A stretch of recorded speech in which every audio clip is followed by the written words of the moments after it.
आज जो हमारा लेक्चर है लेक्चर नंबर 30, इसमें हम पढ़ेंगे मैक्सिमम पावर आउटपुट के, यानी जो हमारा करंट सोर्स है या वोल्टेज सोर्स है, ठीक है, वो जो पावर प्रोवाइड कर रहा है एक्सटर्नल सिस्टम को या रजिस्टर को, वो मैक्सिमम कब होगी।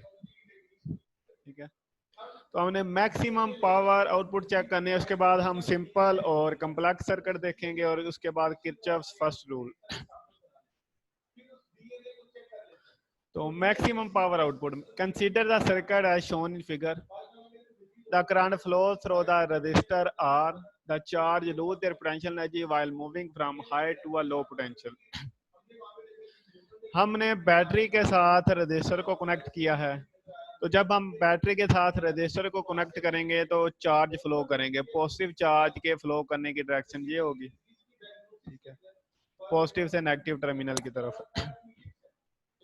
और जब चार्ज बैटरी में से पास होगा तो वो एनर्जी गेन करेगा। जब वो चार्ज रजिस्टर में से पास होगा तो अपनी एनर्जी लूज करेगा। ठीक है, यानी चार्ज क्या कर रहा है, बैटरी से एनर्जी लेके रजिस्टर के क्रॉस दे रहा है और फिर बैटरी तक पहुंच जाता है, दोबारा वहां से एनर्जी लेता है, रजिस्टर तक आता है, अपनी एनर्जी लूज करता है, दोबारा बैटरी तक पहुंचता है। तो लॉस ऑफ एनर्जी, ठीक है, लॉस ऑफ एनर्जी पर सेकेंड, ठीक है, लॉस ऑफ एनर्जी पर सेकेंड, इसे हम पावर कहते हैं। ठीक है, और एनर्जी हमने पढ़ा था वर्क के इक्वल है, तो पावर है कि एनर्जी ओवर टाइम। तो लॉस ऑफ एनर्जी पर सेकंड का मतलब है पावर, वो किसके इक्वल होती है, वी आई के, and is known as power delivered to R by current आई।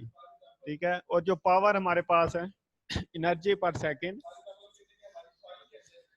वो इक्वल है वी आई के, और वी हमारे पास ओहम लॉ के अकॉर्डिंग इक्वल है आई आर के।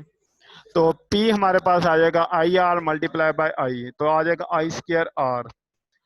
अब जो हमारा सर्किट है, बैटरी की इंटरनल रेजिस्टेंस भी होगी जिसे हम स्मॉल आर कहेंगे। तो जो टोटल रेजिस्टेंस है हमारे पास वो बन जाएगी small R plus capital R, और करंट हमारे पास आ जाएगा E over capital R plus small R. ये हमने पहले भी पढ़ा था। ठीक है, इसमें ई हमारे पास ईएमएफ ऑफ द बैटरी है, और आर एक्सटर्नल रेजिस्टेंस है, और स्मॉल आर इंटरनल रेजिस्टेंस है। तो आई की जगह हमने लिख दिया E over capital R plus small R उसका होल स्क्वायर, तो ये बन गया E square R over R plus R का स्क्वायर। अब हमने ये स्क्वायर खोलना है, तो हम जानते हैं कि ए प्लस बी का स्क्वायर इक्वल होता है A square plus B square plus 2ab। तो आर का स्क्वायर प्लस स्मॉल आर का square plus 2r into small R. ठीक है, तो हमारे पास पावर आउटपुट आ रही है। ठीक है, जब हमने बैटरी को रजिस्टर से कनेक्ट किया तो चार्ज बैटरी से एनर्जी लेके रजिस्टर के क्रॉस डिसिपेट कर रहा होगा, और एनर्जी लॉस पर सेकंड पावर डिलीवर्ड के इक्वल होता है, और पी इक्वल है वी आई के। ठीक है, वी इक्वल है आई आर के, तो हमारे पास पावर आ गई आई स्क्वायर आर। तो आई की वैल्यू हमने पढ़ी थी E over R plus small R, यानी ई हमारे पास ईएमएफ है, कैपिटल आर हमारे पास एक्सटर्नल रेजिस्टेंस है, और स्मॉल आर इंटरनल रेजिस्टेंस है। तो पावर आ गई square R over R plus small R का स्क्वायर, तो स्क्वायर ओपन करेंगे तो R square plus small R square plus 2r into small are.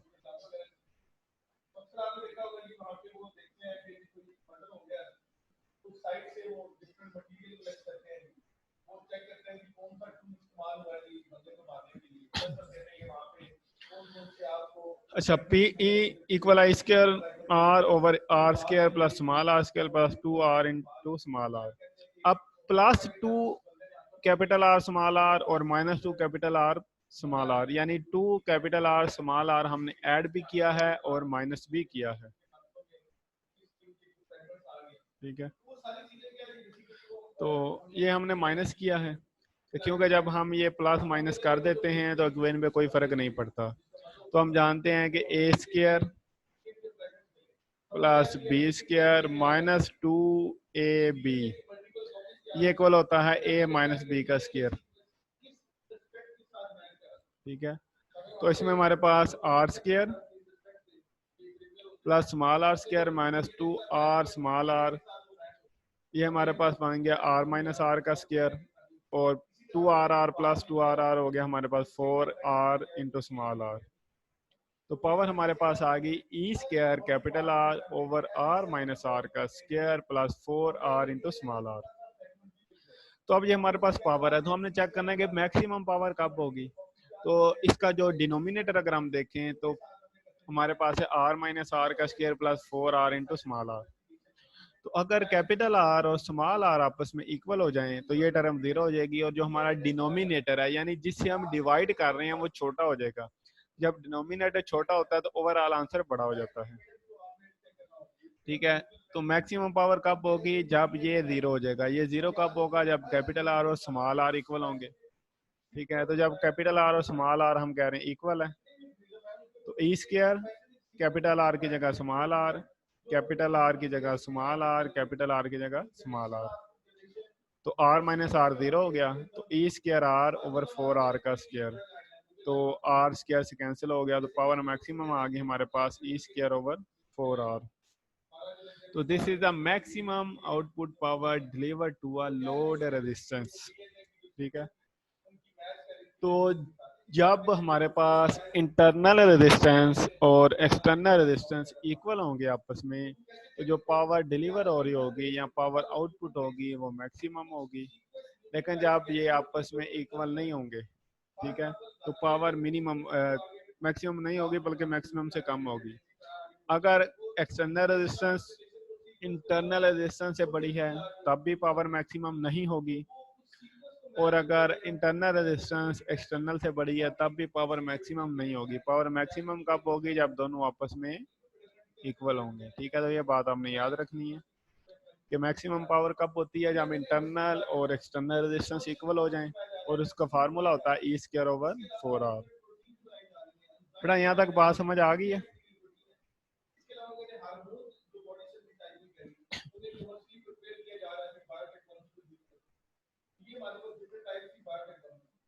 जी बेटा, बात समझ आ गई यहाँ तक?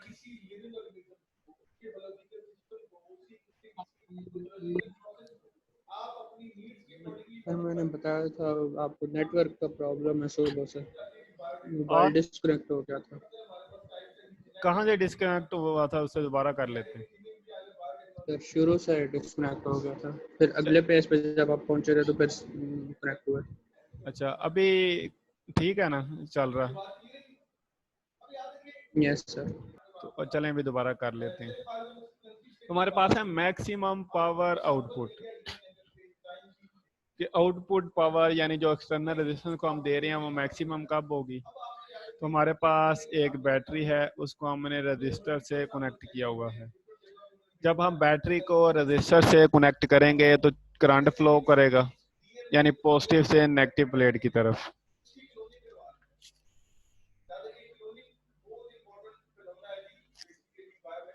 तो जो चार्ज है वो बैटरी से एनर्जी लेगा, रजिस्टर के अक्रॉस डिसिपेट करेगा, दोबारा बैटरी तक पहुंच जाएगा।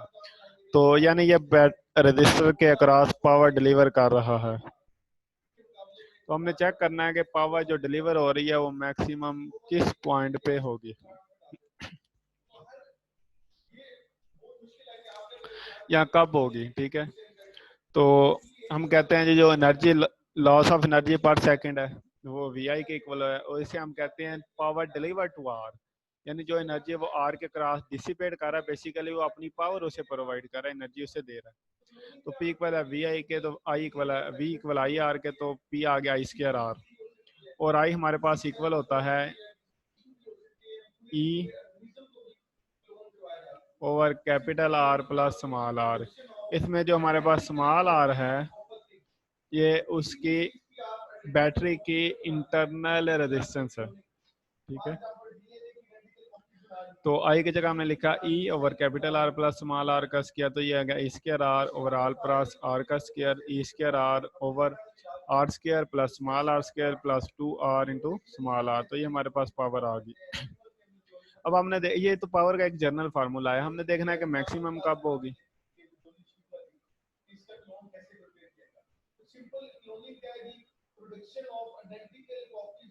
तो उसके लिए हमने 2r into small R add भी किया और सब्ट्रैक्ट भी किया। हम अगर किसी इक्वेशन में कोई चीज़ ऐड भी कर दें और सब्ट्रैक्ट भी कर दें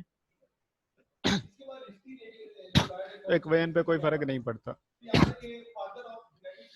और हम जानते हैं कि A square plus B square minus 2ab, ठीक है, A square plus B square minus 2ab equal होता है ए माइनस बी का स्क्वायर और plus 2ab plus 2ab plus 4ab हो गया, ठीक है।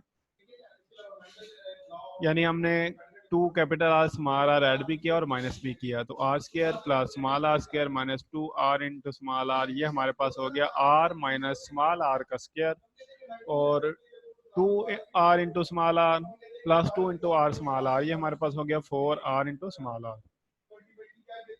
तो अब हमने देखना है कि मिनिमम डिनोमिनेटर हो तो हमारे पास पावर मैक्सिमम आती है, यानी हमने पावर मैक्सिमम फाइंड करनी है। तो पावर मैक्सिमम तब होगी जब डिनोमिनेटर मिनिमम होगा। तो हम देख सकते हैं कि डिनोमिनेटर मिनिमम कब होगा, जब ये वाली टर्म जीरो हो जाए। ये टर्म जीरो करने के लिए कैपिटल आर और स्मॉल आर क्या होने चाहिए, इक्वल होने चाहिए।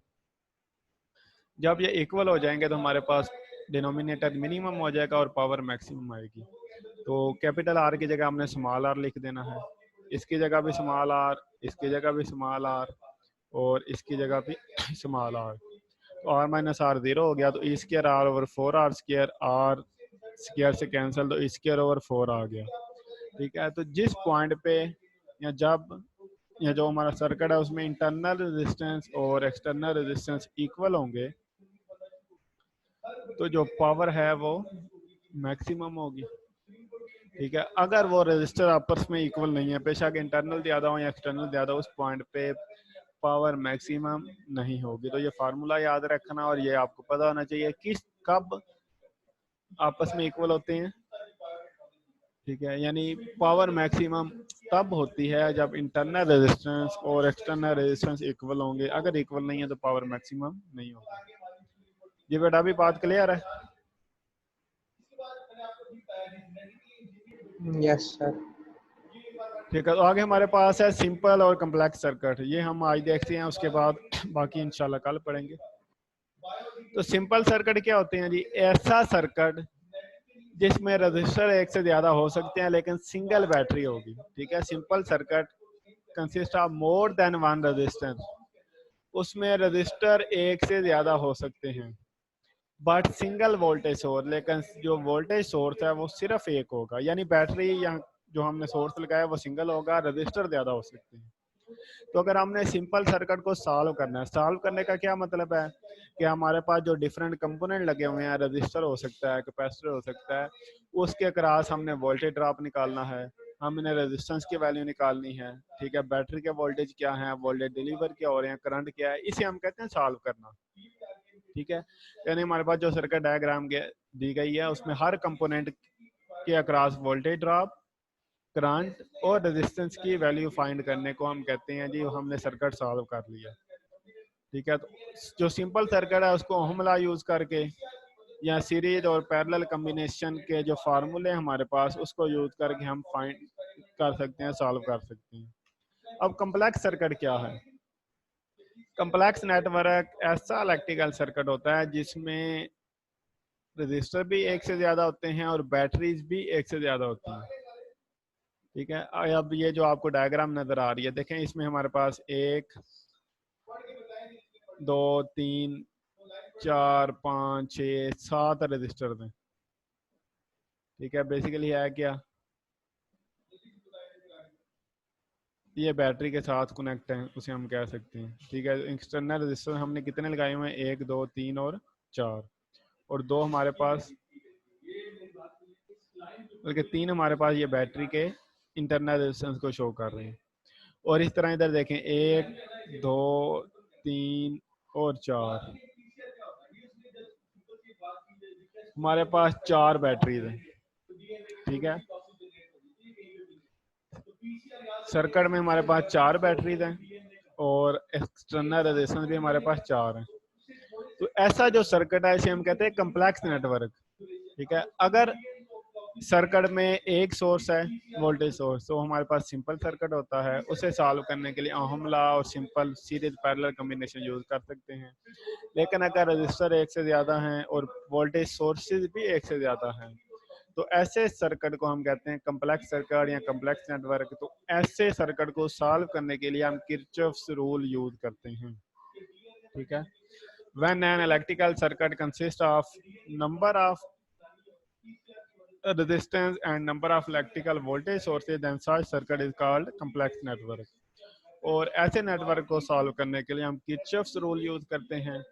किरचॉफ्स रूल क्या है, ये इंशाल्लाह हम कल के लेक्चर में पढ़ेंगे। ठीक है बेटा, क्लियर है यहाँ तक? Yes sir. ठीक है। सिंपल सर्किट क्या है कि जिसमें वोल्टेज सोर्स एक हो, रजिस्टर ज्यादा हो सकती हैं। कम्प्लेक्स नेटवर्क, कम्प्लेक्स सर्किट क्या है कि वोल्टेज सोर्सेज भी एक से ज्यादा होंगे और रजिस्टर भी एक से ज्यादा होंगे। ठीक है। तो सिंपल सर्किट को हम ओहम लॉ और सीरीज पैरेलल कॉम्बिनेशन यूज करके फार्मूले हम फाइंड कर सकते हैं, लेकिन कम्प्लेक्स नेटवर्क को सॉल्व करने के लिए हमें किरचॉफ रूल चाहिए, उसको हम यूज करते हैं। तो इंशाल्लाह इसे आगे हम